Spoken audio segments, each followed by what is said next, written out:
We've all heard the phrase, privacy is dead. But we say it with a shrug as we scroll past the latest privacy policy update without a second thought. We accept it as a necessary trade-off for the convenience of our digital lives. But what if dead isn't the right word? What if privacy is merely dying slowly and we just haven't seen the final destination yet? What does a world without privacy actually look like? It's not just about targeted ads and data breaches. It's about social credit scores that dictate your place in society, predictive healthcare that penalizes you for a stressful day, and a world where every single action, every choice, and every thought is a data point, logged and analyzed. Today, GENSHIFT isn't going to ask if this future is coming. We're going to assume it already has, and we'll show you what it looks like. Get ready to confront the real price of convenience. Hit that subscribe button now to join us in navigating tomorrow's mind and the technologies shaping our world.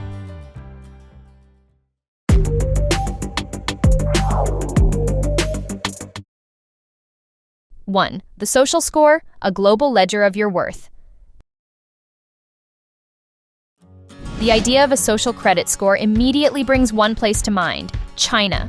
Western media has painted a vivid picture of a techno-dystopian nightmare where a single, all-encompassing score, calculated by a magic algorithm, determines every citizen's place in society.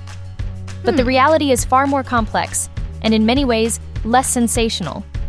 The monolithic nationwide citizen score we've all heard about simply does not exist. China's actual social credit system is a fragmented collection of initiatives, primarily focused on corporate compliance and financial trustworthiness. It operates less like a video game high score and more like a series of blacklists. If a company commits fraud or an individual defaults on a court-ordered debt, they can be blacklisted, which then triggers joint punishment, restricting them from buying high-speed rail tickets or holding certain jobs. The early controversial city-level pilots that scored citizens for jaywalking or online comments were largely criticized, even within China, and eventually shut down or neutered into rewards-only programs. So if the global dystopia isn't a direct copy of China's model, what does it look like? It's something new, something synthesized. It's the logical endpoint of combining three trends that are already accelerating around the world. First, you take the concept of joint punishment from China's system, the idea that a transgression in one domain can have consequences in a completely unrelated one. Second, you fuse it with the West's deeply embedded system of financial credit scoring, like FICO, which already dictates access to housing, loans, and even employment. And third, you pour in the fuel of alternative credit scoring, an emerging practice that uses non-financial data, your social media activity, your online purchases, your network of friends, to build a profile of your trustworthiness. The result is a single, global, real-time social score. It's not just about your debts. It's about your digital and public life, quantified. In this world, your score is your digital soul. It's calculated from everything: the political sentiment of the articles you share, the trustworthiness of the people you associate with online, your purchase history, your public transport records, and even the tone of your comments. This score dictates everything. Want to apply for a loan? Your score is the first and only thing the bank sees. Looking for an apartment? Landlords filter applicants by a minimum score. It determines your eligibility for the best jobs, the best schools, and even the best dating matches. The psychological pressure is immense. It creates what sociologist Steve Martineau called a dual consciousness. You are no longer just yourself. You are yourself and the unseen observer, constantly judging. Every action is weighed not by your own moral compass, but by its potential impact on your score. This breeds a profound and pervasive conformity. Controversial opinions become a liability. Spontaneous acts of rebellion, even minor ones, become unthinkable risks. You self-censor, not because a government agent is listening, but because the system is always watching, always calculating. This erodes the very foundation of social solidarity.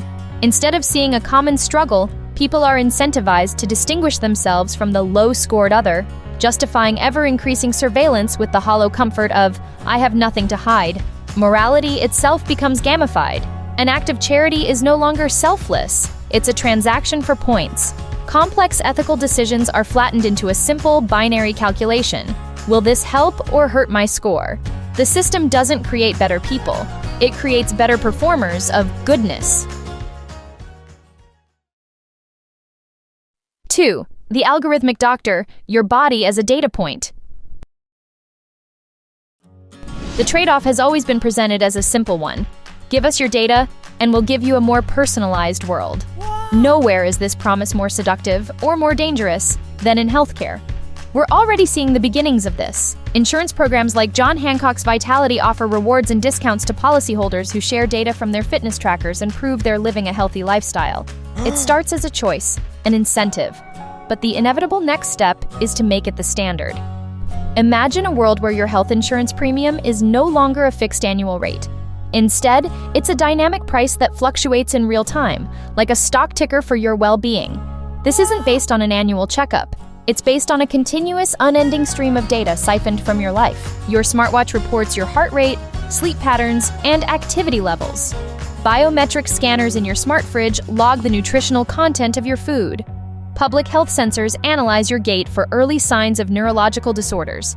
Your online grocery orders, your gym attendance, your social media posts hinting at stress, it all flows into the algorithm. On the surface, it's the ultimate realization of actuarially fair pricing. You pay for the precise risk you represent. But this vision of cold, data-driven objectivity is a dangerous illusion, because the algorithms making these life-altering decisions are built on a foundation of human bias. AI models trained on historical data can inadvertently perpetuate and amplify existing societal inequalities.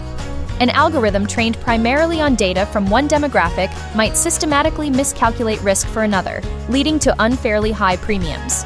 This is the world of proxy discrimination, where a seemingly neutral data point, like your zip code, becomes a stand-in for race or socioeconomic status, creating discriminatory outcomes without ever explicitly mentioning a protected characteristic. This creates a new, insidious form of digital discrimination. Your premium could spike because your heart rate was elevated during a stressful work meeting, which the algorithm interprets as a chronic health risk. A vein pattern scan could reveal a predisposition for a vascular disorder, flagging you as a future liability. You could be penalized for buying a birthday cake, for missing a workout because you were caring for a sick family member, for the very human act of being imperfect. This is the tyranny of objective health. It transforms well-being from a personal state into a constant, high-stakes performance. It punishes vulnerability and sanctifies a narrow, unforgiving metric of data point optimization. The freedom to be human, to be stressed, to grieve, to simply have a bad week, is a luxury you can no longer afford. 3. The Predictive Marketer, knowing you better than you know yourself. For decades, advertising has been on a relentless march toward the individual. It began with broad demographic targeting, aiming at women aged 18-35. Then came behavioral targeting, noticing you bought hiking boots and showing you ads for tents. But the final frontier is predictive advertising, a world where algorithms don't just respond to your past actions. They forecast your future desires, often before you're consciously aware of them yourself. The engine behind this is psychographics, powered by artificial intelligence. The Cambridge Analytica scandal gave us a glimpse into the mechanics.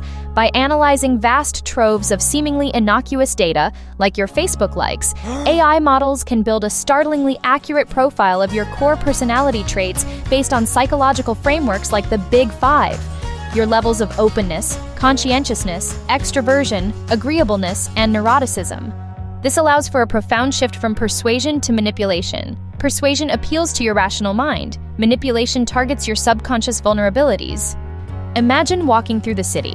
You're feeling a vague sense of professional anxiety, a flicker of insecurity you haven't even put into words. The system knows. It has correlated your recent search history, the slight increase in your heart rate detected by public sensors, and your psychographic profile high in neuroticism, low in conscientiousness, and it makes a prediction. The system didn't show you an ad for a watch. It showed you a solution to an anxiety you hadn't yet articulated.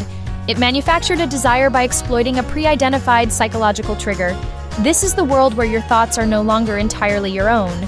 And ironically, the fuel for this entire system is provided by the very generation that claims to value privacy the most, Gen Z. This is the great privacy paradox. Surveys consistently show that while Gen Z expresses deep anxiety about data collection, they are also the most willing to trade their data for the hyper-personalized, curated online experiences they see as a non-negotiable need. This creates a dangerous feedback loop.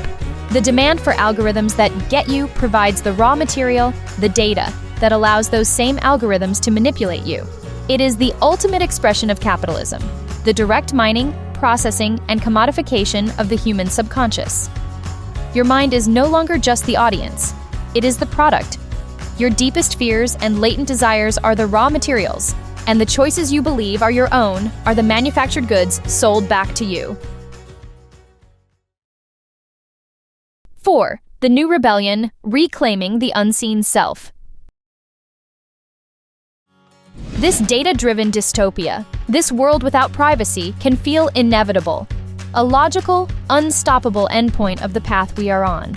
But it is a trajectory, not a destiny. The backlash is already here, and it's fighting back on two fronts, with laws and with code. The first front is a top-down rebellion waged in the halls of government.